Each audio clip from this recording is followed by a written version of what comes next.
At last, the first character of the railway series gets a book to himself. Not that he would have been really bothered about it, of course. After all, this is an engine who is just very happy to be reliable and really useful in spite of his age.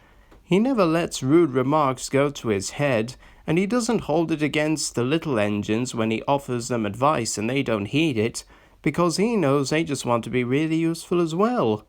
All in all, this is a character who doesn't really seek the spotlight, because he's just grateful to still be really useful on the Fat Controller's railway. Edward the Blue Engine. Dear friends, I think most of you are fond of Edward. His driver and fireman, Charlie Sand and Sidney Heaver, are fond of him too. They were very pleased when they knew I was giving Edward a book all to himself. Edward is old, and some of the other engines were rude about the clanking noise he made as he did his work. They aren't rude now. These stories tell you why. Cows. Edward the Blue Engine was getting old. His bearings were worn, and he clanked as he puffed along. He was taking 20 empty cattle trucks to a market town. The sun shone, the birds sang, and some cows grazed in a field by the line. "Come on, come on, come on," puffed Edward. "Oh, oh, oh, oh," screamed the trucks. Edward puffed and clanked. The trucks rattled and screamed. The cows were not used to trains. The noise and smoke disturbed them. They twitched up their tails and ran. They galloped across the field, broke through the fence, and charged the train between the 13th and 14th trucks. The coupling broke, and the last 7 trucks left the rails. They were not damaged, and stayed upright. They ran for a short way along the sleepers before stopping. Edward felt a jerk, but didn't take much notice. He was used to trucks. "Bother those trucks," he thought. "Why can't they come quietly?" He ran on to the next station before either he or his driver realized what had happened. When Gordon and Henry heard about the accident, they laughed and laughed. "Fancy allowing cows to break his train. They wouldn't dare do that to us. We'd show them," they boasted. Edward pretended not to mind, but Toby was cross. "You couldn't help it, Edward," he said. "They've never met cows. I have, and I know the trouble they are." Some days later, Gordon rushed through Edward's station. "Poop, poop," he whistled. "Mind the cows. Ha, ha, ha, ha, ha, ha," he chortled, panting up the hill. "Hurry, hurry, hurry," puffed Gordon. "Don't make such a fuss, don't make such a fuss," grumbled his coaches. They rumbled over the viaduct and roared through the next station. A long straight stretch of line lay ahead. In the distance was a bridge. It had high parapets each side. It seemed to Gordon that there was something on the bridge. His driver thought so too. "Whoa, Gordon," he said, and shut off steam. "Pah," said Gordon, "it's only a cow. Shoo, shoo," he hissed, moving slowly onto the bridge. But the cow wouldn't shoo. She had lost her calf and felt lonely. "Moo," she said sadly, walking towards him. Gordon stopped. His driver, fireman, and some passengers tried to send her away, but she wouldn't go, so they gave it up. Presently Henry arrived with a train from the other direction. "What's this?" he said grandly. "A cow. I'll soon settle her." Be off," he hissed. But the cow turned and mooed at him. Henry backed away. "I don't want to hurt her," he said. Drivers, firemen, and passengers again tried to move the cow, but failed. Henry's guard went back and put detonators on the line to protect his train. At the nearest station, he told them about the cow.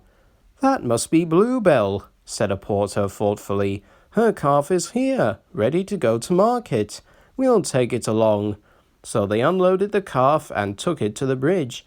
"Moo, moo," wailed the calf. "Moo, moo," bellowed Bluebell. She nuzzled her calf happily, and the porter led them away. The 2 trains started. "Not a word. Keep it dark," whispered Gordon and Henry as they passed. But the story soon spread. Well, well, well, chuckled Edward. 2 big engines afraid of 1 cow? Afraid? Rubbish, said Gordon huffily. We didn't want the poor thing to hurt herself by running against us. We stopped so as not to excite her. You see what I mean, my dear Edward? Yes, Gordon, said Edward gravely. Gordon felt somehow that Edward saw only too well. Bertie's chase. Peep, peep, we're late, fussed Edward. Peep, peep, peep, peep. Where is Thomas? He doesn't usually make us wait. Oh dear, what can the matter be? Sang the fireman. Johnny's so long at... Never you mind about Johnny, laughed the driver. Just you climb on the cab and look for Thomas. Can you see him? No. The guard looked at his watch. 10 minutes late, he said to the driver. We can't wait here all day. Look again, Sid, said the driver, just in case. The fireman got to his feet. Can you see him? No, he answered. There's Bertie Buss in a tearing hurry. No need to bother with him, though. Likely he's on a coach tour or something. He clambered down. Right away, Charlie, said the guard, and Edward puffed off. Toot, toot, stop, stop, wailed Bertie, roaring into the yard, but it was no good. Edward's last coach had disappeared into the tunnel. Bother, said Bertie. Bother Thomas's fireman not coming to work today. Oh, why did I promise to help the passengers catch the train? That will do, Bertie, said his driver. A promise is a promise, and we must keep it. I'll catch Edward or bust, said Bertie grimly as he raced along the road. Oh, my gears and axles, he groaned, toiling up the hill. I'll never be the same bus again. Toot, toot, toot, toot, I see him. Hooray, hooray, he cheered as he reached the top of the hill. He's reached the station, Bertie groaned the next minute. No, he stopped by a signal. Hooray, hooray, and he tore down the hill, his brakes squealing at the corners. His passengers bounced like balls in a bucket. Well done, Bertie, they shouted. Go it, go it. Hens and dogs scattered in all directions as he raced through the village. Wait, wait, he tooted, skidding into the yard. He was just in time to see the signal drop, the guard wave his flag, and Edward puff out of the station. His passengers rushed to the platform, but it was no good, and they came bustling back. I'm sorry, said Bertie unhappily. Never mind, Bertie, they said. After him quickly. 3rd time lucky, you know. Do you think we'll catch him at the next station, driver? There's a good chance, he answered. Our road keeps close to the line, and we can climb hills better than Edward. He thought for a minute. I'll just make sure. He then spoke to the station master, while the passengers waited impatiently in the bus.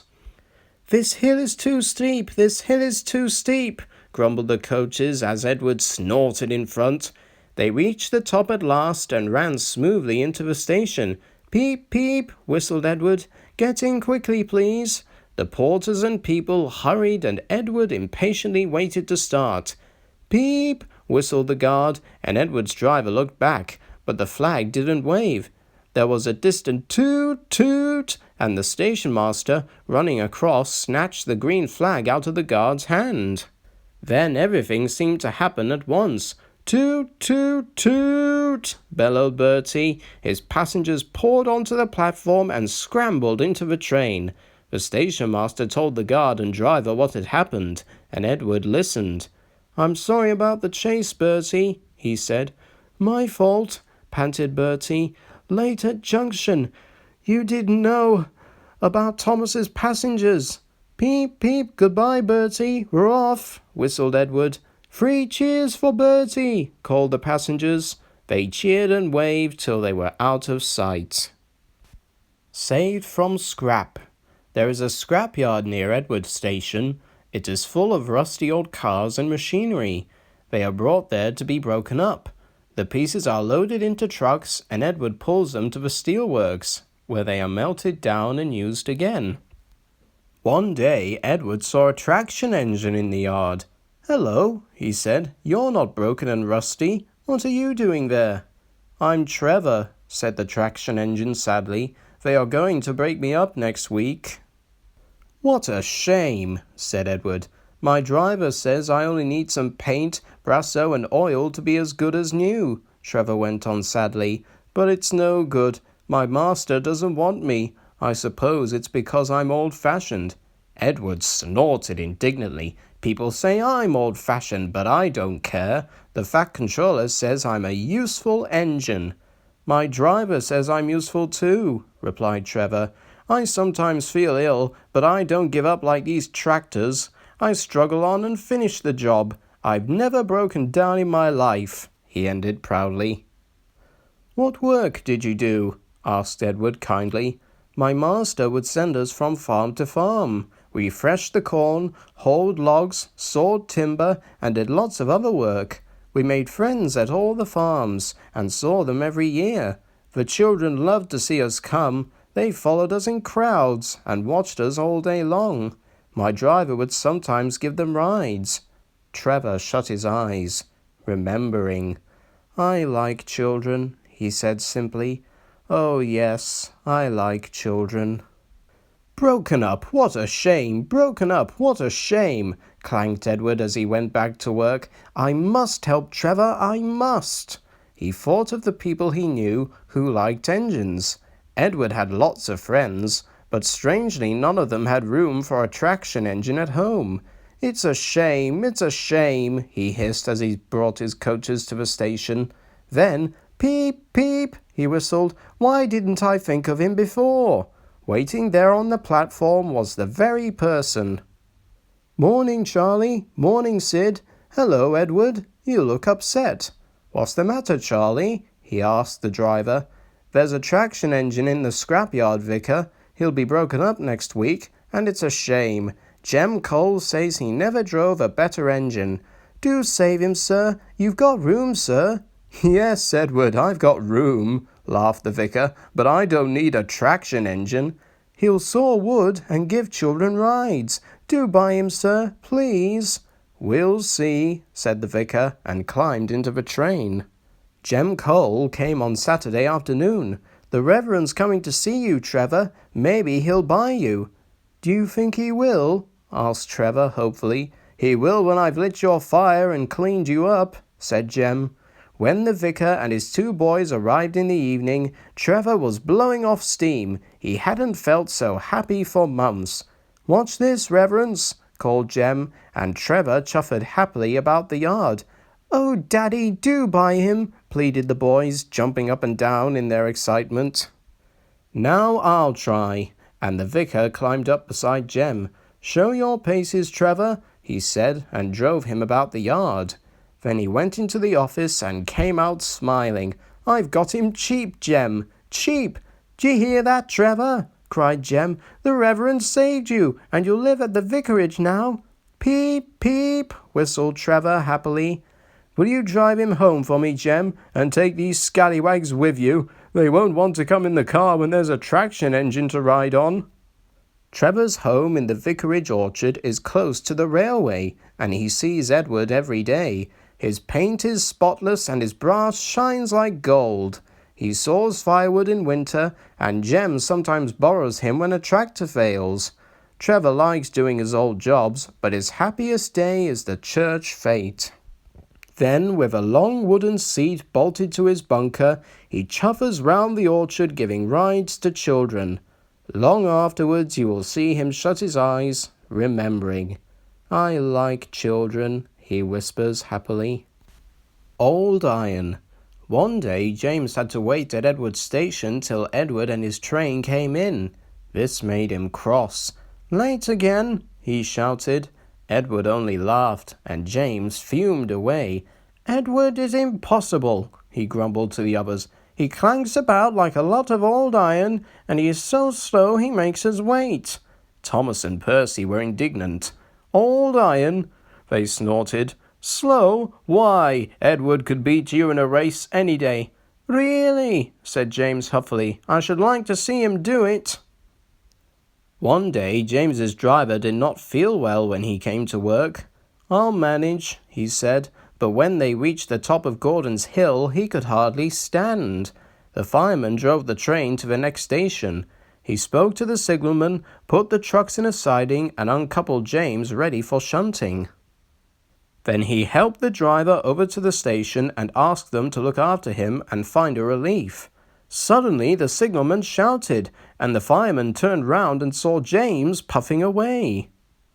He ran hard, but he couldn't catch James, and soon came back to the signal box. The signalman was busy. All traffic halted, he announced at last. Up and down main lines are clear for 30 miles, and the inspector's coming. The fireman mopped his face. What happened? He asked. 2 boys were on the footplate. They tumbled off when James started. I shouted at them and they ran like rabbits. Just let me catch them, said the fireman grimly. I'll teach them to meddle with my engine. Both men jumped as the telephone rang. Yes, answered the signalman. He's here. Right, I'll tell him. The inspector's coming at once in Edward. He wants a shunter's pole and a coil of wire rope. What for? Wondered the fireman. Search me, but you better get them quickly. The fireman was ready and waiting when Edward arrived. The inspector saw the pole and the rope. Good man, he said. Jump in. We'll catch him, puffed Edward, crossing to the up line in pursuit. James was laughing as he left the yard. What a lark, he chuckled to himself.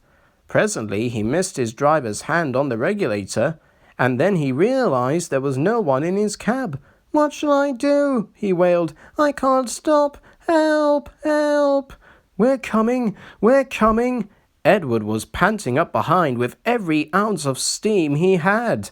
With a great effort, he caught up and crept alongside, slowly gaining till his smoke box was level with James's buffer beam.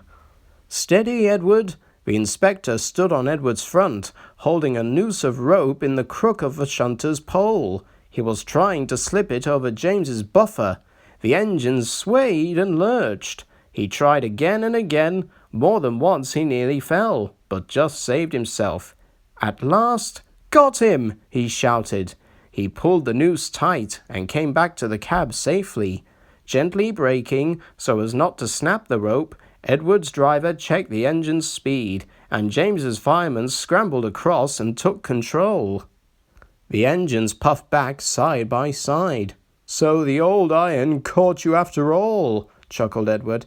I'm sorry, whispered James. Thank you for saving me. That's all right. You were splendid, Edward. The Fat Controller was waiting and thanking the men warmly. A fine piece of work, he said. James, you can rest and then take your train. I'm proud of you, Edward. You shall go to the works and have your worn parts mended. Oh, thank you, sir, said Edward happily. It'll be lovely not to clank. The 2 naughty boys were soon caught by the police, and their fathers walloped them soundly. They were also forbidden to watch trains till they could be trusted. James's driver soon got well in hospital and is now back to work. James missed him very much, but he missed Edward more, and you will be glad to know that when Edward came home the other day, James and all the other engines gave him a tremendous welcome. The Fat Controller thinks he will be deaf for weeks.